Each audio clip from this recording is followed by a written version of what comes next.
This comment was posted in response to one of two videos that I posted recently in which MAGA cult members were talking about how they would still support Donald Trump even if he unalived somebody right on the steps of the White House.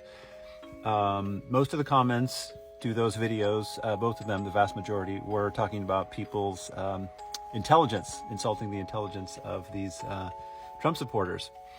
And I want to address that before I address the claim made by this person that only weak-minded people join a cult, which, spoiler alert, is not true.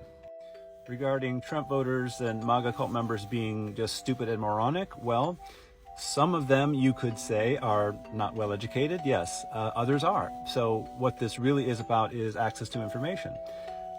These people live in a different information ecosystem than many people watching these videos, and they believe what they hear coming from Trump, which is then amplified and echoed by the news channels that they're watching. This is, in fact, one of the defining characteristics of a cult, is that members have very limited access to information. So they are essentially, you could say, brainwashed into thinking a very particular way. Now, a more interesting thing to me, at least, or what stood out to me, was not the lack of intelligence of these people, but the lack of morality. Obviously, the two videos that I posted recently were about Donald Trump unaliving somebody, and apparently these people think that's okay.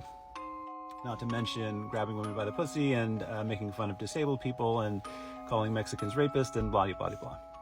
So to finally address this person's question that only weak-minded people join a cult, again, it's not true. I want to talk about a researcher called Kathleen Mann, cult researcher, who put forth this maxim that nobody joins a cult. And what she means is nobody says, oh, there's a cult, sign me up. They join groups that offer some edification or some sense of community. Sometimes they are led into the group by false pretenses or emotional manipulation and love bombing and things like that.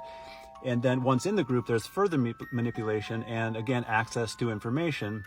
And then there's also group pressures that keep them there, and internal pressures, a sense that they might be betraying their community, and, of course, pressures from the group leader or the cult leader. In short, there are a lot of cult members who are highly intelligent. Not to necessarily put myself in that category, but I was in a cult in my younger years, and I had been to college. I was well educated, but again, I was manipulated into joining this group that I thought was one thing, and then once I got in, it was kind of another thing. Now, in terms of the MAGA cult, I think we have to be careful about not dismissing these people just as stupid, but rather treat them with some form of respect if we want to avail them or get them out of a cult. A lot of these people are family members and loved ones.